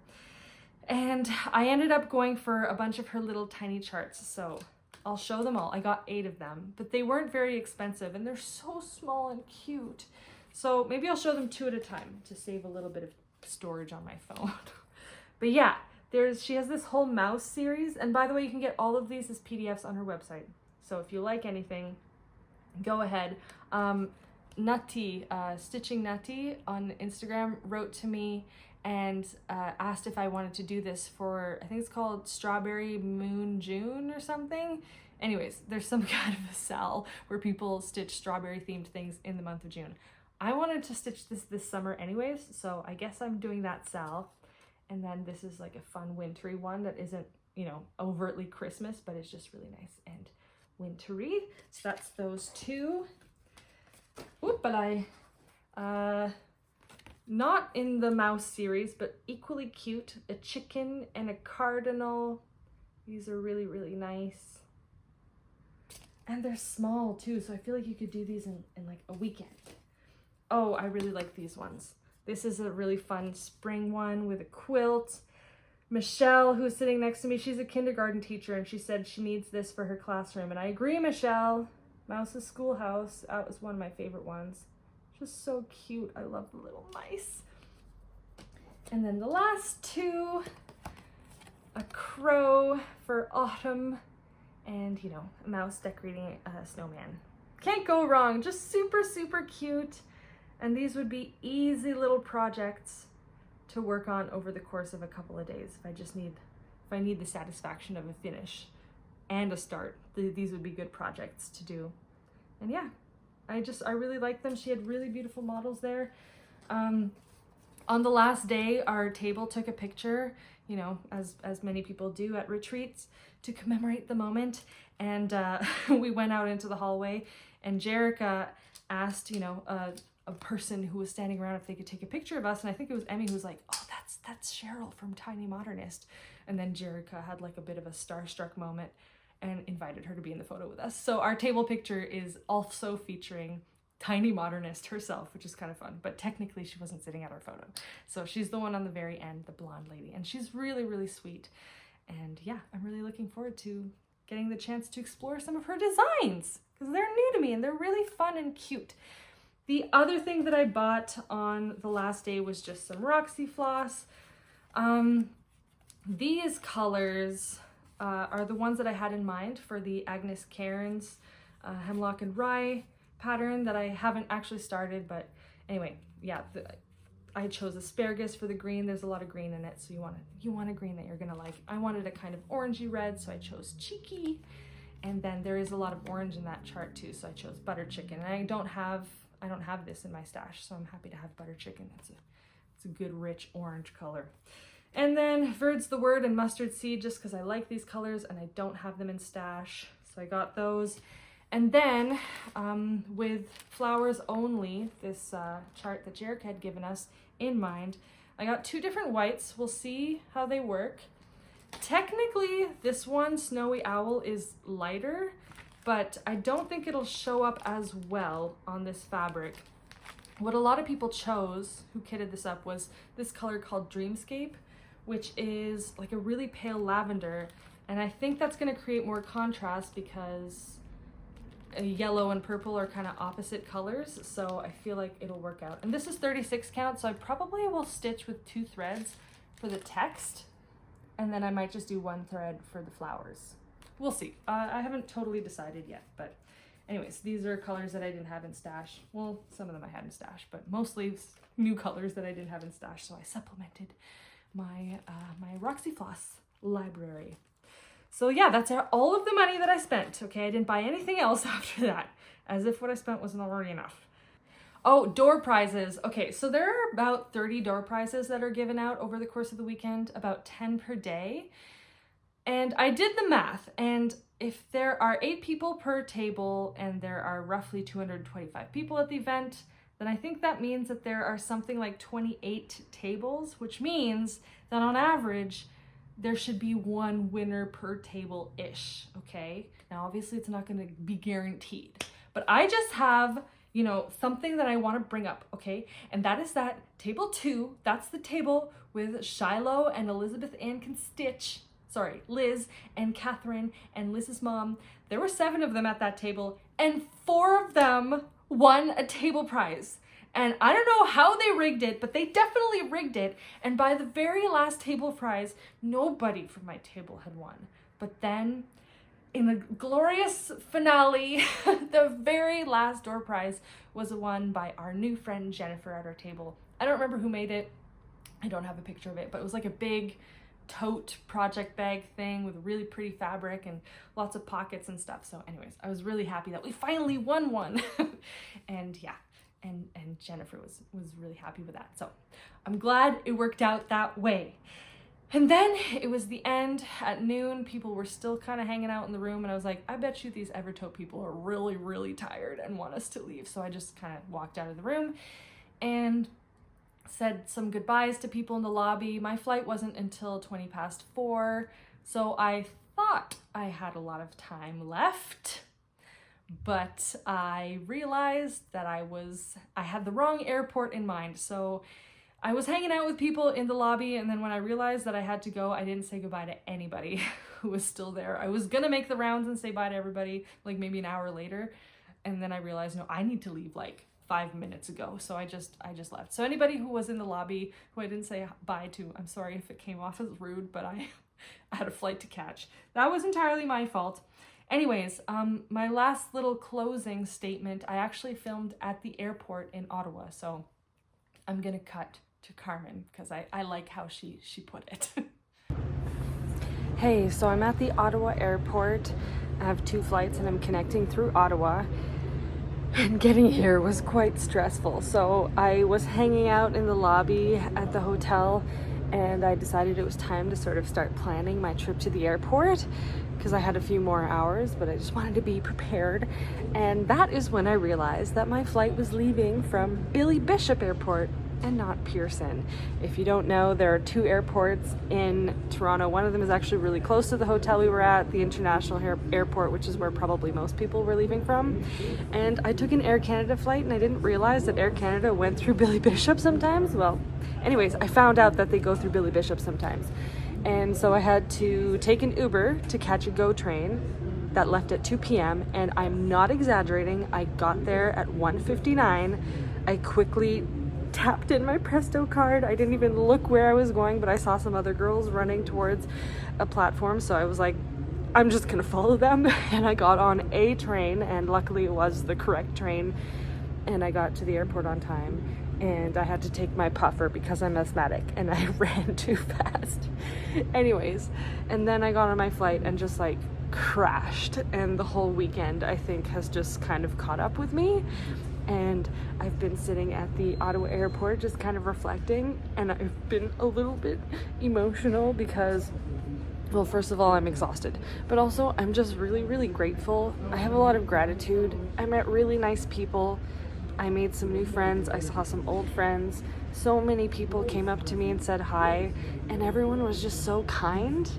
And, you know, the crafting world is very diverse. There's a big intersection of people from really different like political leanings, different like faith backgrounds, different socioeconomic backgrounds, and I feel like it has the potential for being, you know, maybe an environment where there could be conflict, but that's not at all what I've experienced, both, you know, on FlossTube online, but also at Stitch North. Like there are a lot of different people there, and I hope everyone felt like this, but I felt like there was space for everyone.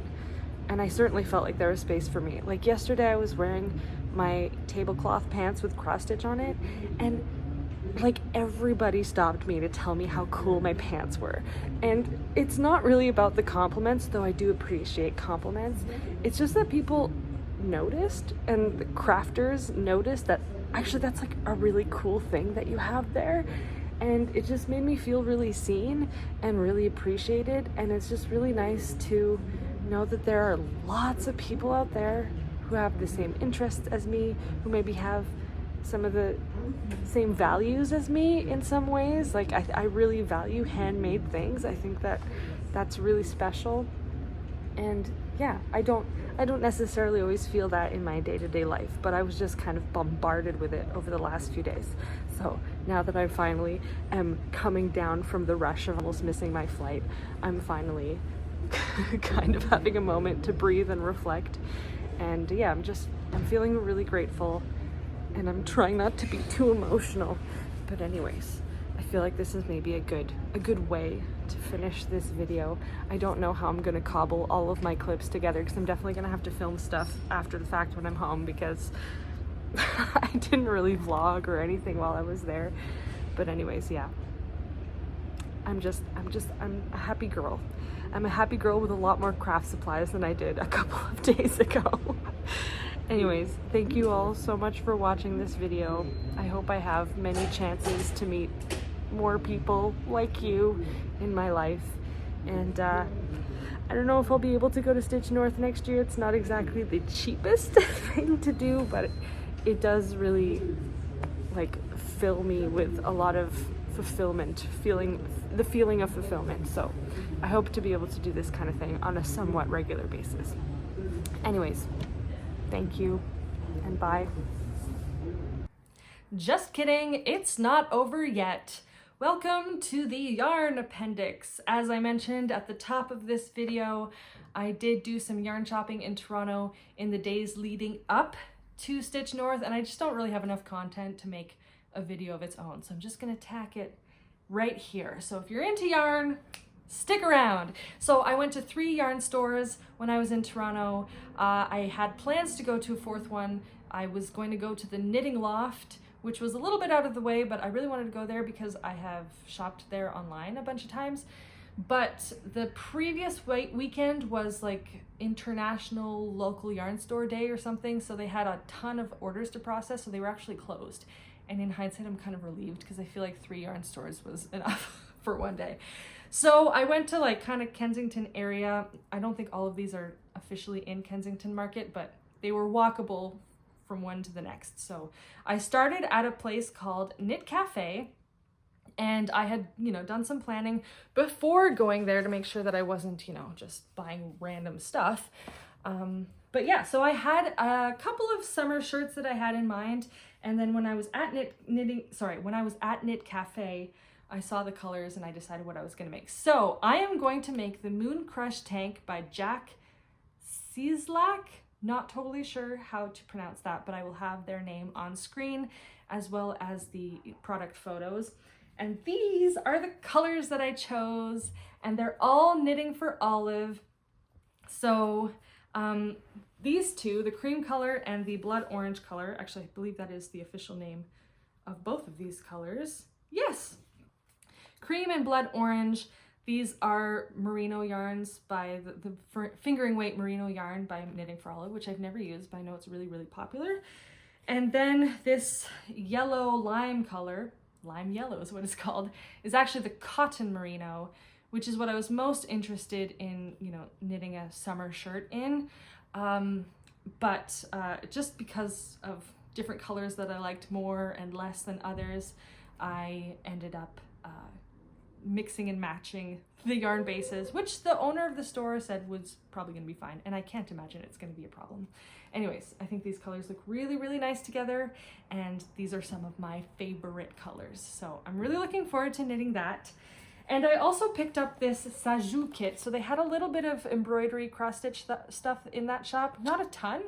And I wish I had taken a picture of it, and I'll look online to see if I can find one. And if I do, I'll put it on screen. But anyways, it's a little box. What was it called? Musée et Patrimoine Boîte Fleurs Orientales, Oriental Flowers. So that is the, you know, the barcode. And that's the little cross-stitch design that goes on top of the box, and it has everything you need to finish it in here. So that's a little surprise cross-stitching kit that I picked up at the yarn store. So then I walked, I think it was about 20 minutes, to another store called Good Grief Yarns and Provisions. I talked about them a little bit earlier because I've already started that project. I got 2 skeins of, what was it called? As I Dream is the color, and this is their sock base. That store was really interesting. They had a whole bunch of different yarn bases, and they were all dyed by the owner, who happened to be there. So I got to meet her and talk to her. She was super sweet. Actually, all 3 of these yarn stores, every single person in the shop was super wonderful and helpful. And yeah, so I just got the sock base. I think it's like a 80-20 combo. And yeah, and I got 2 skeins of this. One of them is with Michelle, and I'm currently working on this sock. And also there I got 2 sets of these needle stoppers. I've never had any of these, but I've been wanting them because I'm dropping stitches when I'm not knitting. And I got one of these for myself, and the other one is maybe for my mom.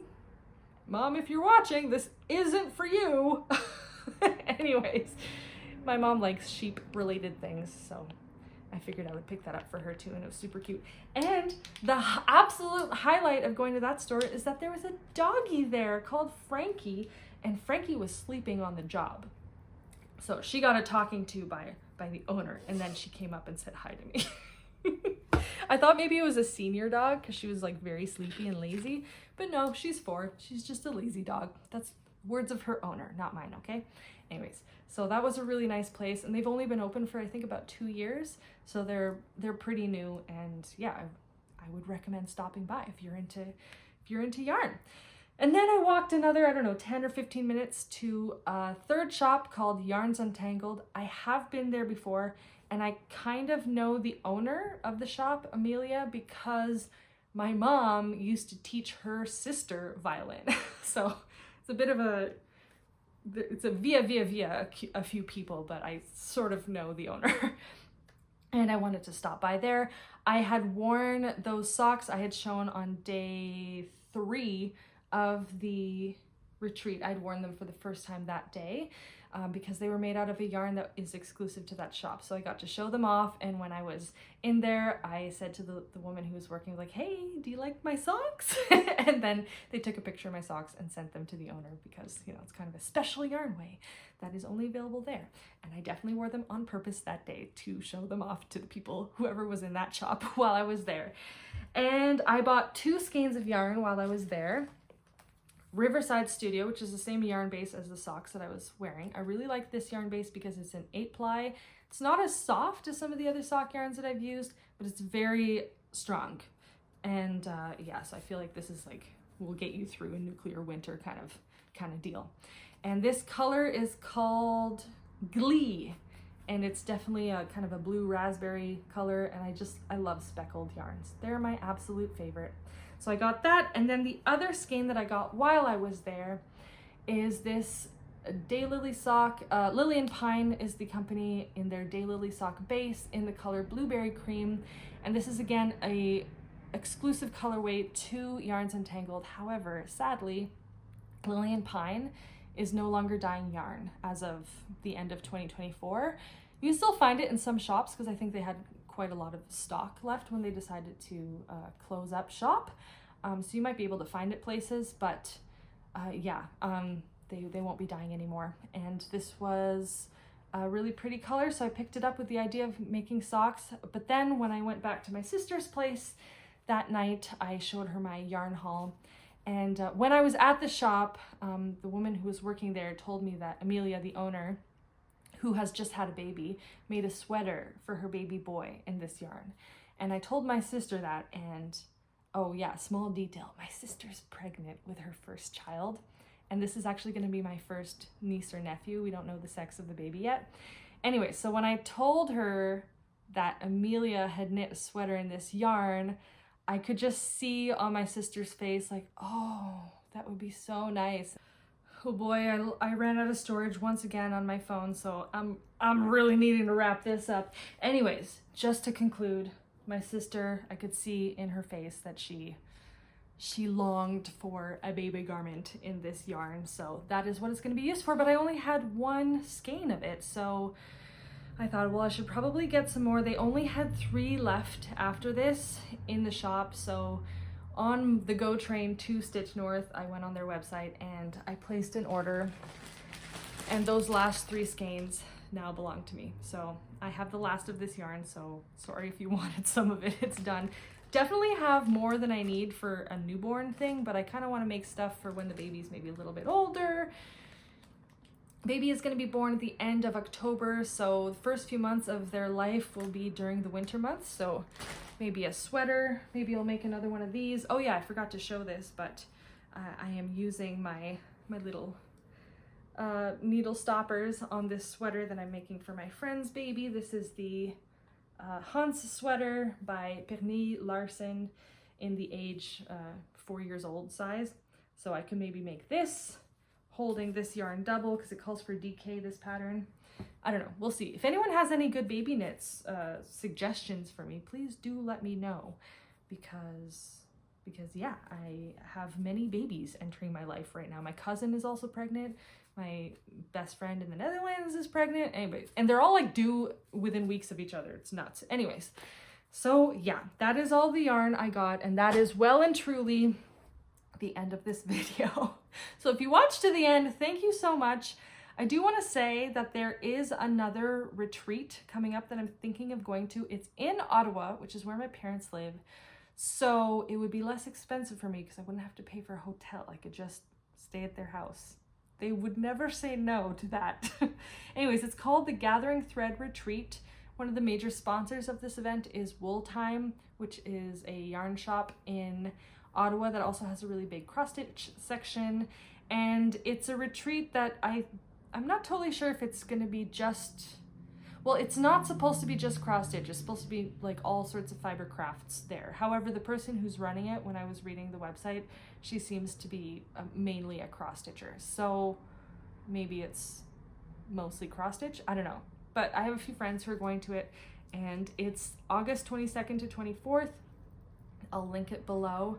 And yeah, I might go to that one because it'll be a much less expensive retreat experience because I won't have to pay for a hotel. And then I get to, you know, go home and visit my family too, which is also really nice. Anyways, so that's all I wanted to mention. It's kind of a lot.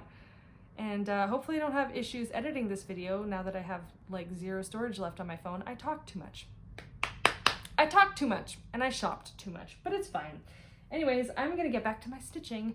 I hope you have enjoyed this video. If you enjoyed it, do subscribe if you wish, and I will see you hopefully with a little bit more stitching to show and less shopping and talking to talk about.